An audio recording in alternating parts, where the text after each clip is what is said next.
Hello friends, welcome to दिमाग की बत्ती। ओवैसी भाइयों के आजकल के जो भाषण हैं जिसमें वो हक की बात करते हैं और इस देश को अपने अब्बा का देश बताते हैं, ये सब सुनकर सर सैयद अहमद खान के 2 नेशंस वाली थ्योरी की यादें ताज़ा हो गई। इस्लामिक रिफॉर्मर और फिलोसफर सर सैयद अहमद खान ने 2 नेशंस थ्योरी दी थी क्योंकि उनका ये मानना था कि मुसलमान और हिंदू 2 अलग अलग मानसिकता वाले, खान पान वाले और रहन सहन वाले देश हैं। उनका को एग्जिस्टेंस, सह अस्तित्व संभव ही नहीं है। सन 1888 में सर सैयद अहमद खान को मेरठ इनवाइट किया गया था और वहाँ उन्होंने एक जो स्पीच दी थी, वो स्पीच अभी भी कोलंबिया यूनिवर्सिटी की वेबसाइट पे अवेलेबल है।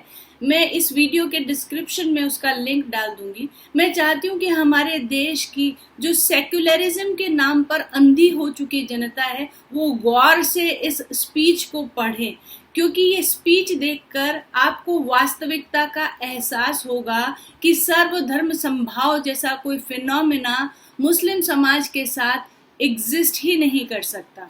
सर सैयद अहमद खान की इस स्पीच के कुछ अंश मैं आपको पढ़कर सुनाती हूँ। Now suppose that all English and the whole English army were to leave India, taking with them all their cannons and their splendid weapons and everything, then who would be rulers of India? Sir Syed Ahmad Khan कहते हैं कि कल्पना कीजिए कि अगर आज की तारीख में अंग्रेज अपनी सेनाएं, अपनी तोपें, सब कुछ लेकर भारत से चले जाएं तो भारत का शासन किसके हाथों में होगा? Is it possible that under these circumstances 2 nations, that Mohammedans and Hindus, could sit on the same throne and remain equal in power? Most certainly not. अपने भाषण में आगे वो एक सवाल करते हैं कि जब अंग्रेज भारत छोड़कर चले जाएंगे, ऐसी परिस्थिति में 2 नेशंस, मुसलमान और हिंदू, दोनों एक ही सिंहासन पर आसीन होकर समान पावर के साथ रह सकते हैं, और इसका जवाब वो खुद ही देते हैं कि ऐसा हरगिज संभव नहीं है। It is necessary that one of them should conquer the other and thrust it down. To hope that both could remain equal is to desire the impossible and the unconceivable.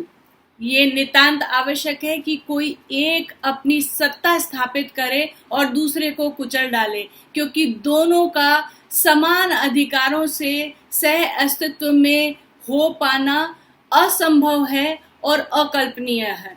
At the same time, you must remember that although the number of Mohammedans is less than that of Hindus, and although they contain far fewer people who have received an English education, yet they must not be thought insignificant or weak. Probably they would be by themselves enough to maintain their own position. But suppose they were not, then our Musliman brothers, the Pathans, would come out as swarm of locusts from their mountain valleys and make river of blood to flow from their frontier in north to the extreme end of Bengal. Sir Syed Ahmad Khan आगे कहते हैं कि हालांकि मुसलमान संख्या में कम हैं, कम पढ़े लिखे हैं, उनको अंग्रेजी उतनी नहीं आती, लेकिन उनको कम नहीं आंकना चाहिए। हालांकि वो खुद ही अपने आप में इतने सक्षम हैं कि वो अपनी सत्ता स्थापित कर सकें, लेकिन अगर वो कम पढ़े तो हमारे दूसरे मुसलमान भाई पहाड़ों से टिड्डियों के झुंड की तरह निकल कर आएंगे और उत्तर से बंगाल के एक्सट्रीम तक खून की नदियां बहा देंगे। ये स्टेटमेंट दिया गया था एक इस्लामिक रिफॉर्मर द्वारा।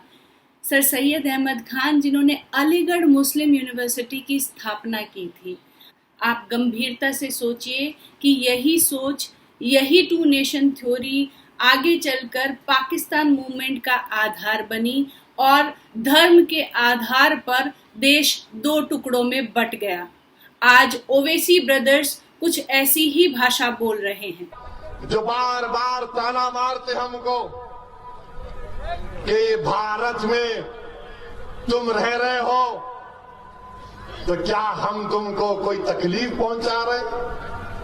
बीजेपी संघ परिवार के लोग बोलते हैं कि सबसे अच्छा देश मुसलमानों के लिए भारत है। भाई साहब, हम क्या किराएदार है यहाँ पे? हम क्या आपके रहमो करम पे रह रहे? नहीं प्यारे, तारीख ये है, सच्चाई ये है मिस्टर शाह, कि जब सारी कायनात के अब्बा, हमारे अब्बा, आपके अब्बा, सबके पप्पा, सबके डैडी, जब अल्लाह ने उनको कहा कि जाओ जमीन पर, तो हमारे अब्बा भारत में कदम रखे, और हमारे अब्बा का नाम हजरत आदम अलैहिस्सलाम।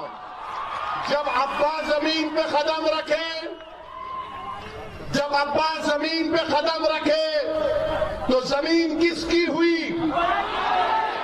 जमीन किसकी हुई? बोलो, जमीन बाप की हुई नहीं हुई? जब बाप की जमीन है तो बाप की जायदाद में ना बेटी को महरूम किया जा सकता, ना बेटे को महरूम किया जा सकता। ये मेरे बाप का मुल्क है। ओवैसी साहब की माने तो भारत उनके अब्बा की मिल्कियत है और बाकी सारे लोग इस देश में उनके किराएदार हैं। अगर यही एटीट्यूड मेंटेन रहा तो वो दिन दूर नहीं कि देश के दूसरे लोगों को सीरियन शरणार्थियों की तरह दर दर भटकना पड़ेगा। हाल ही में बिहार में संपन्न हुए विधानसभा चुनाव में ओवैसी की पार्टी AIMIM ने 20 स्थानों पर अपने उम्मीदवार खड़े किए थे और उन 20 में से 5 उम्मीदवार जीते हैं। और ये 5 उम्मीदवारों की जीत जो है वो बहुत ही गंभीर मुद्दा है, क्योंकि हक और धर्म के आधार पर देश बांटने वाला ये सांप अपना फन फिर उठा रहा है। ये तो सिर्फ शुरुआत है और शुरुआत में इतने अच्छे रिजल्ट देखकर ओवैसी जैसी सोच रखने वाले लोगों के हौसले बुलंद हो रहे हैं। अभी तक तो इनका हलाल सर्टिफिकेशन खाने पीने की चीजों तक ही सीमित था, लेकिन आने वाले दिनों में ये हलाल सर्टिफिकेशन चुनाव में उम्मीदवारों पर भी आने लगेगा।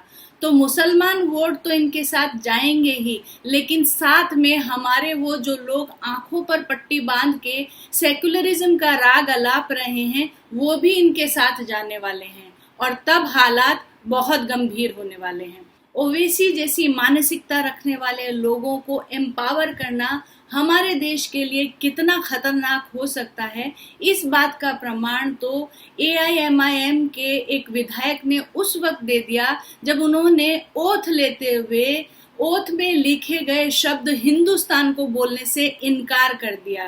कितने आश्चर्य की बात है कि जिनको पाकिस्तान स्वीकार है उनको हिंदुस्तान के अस्तित्व से भी इनकार है। ये शुरुआती दौर है, इनके जहरीले मंसूबों को अच्छे से समझकर इनको नाकामयाब करना होगा।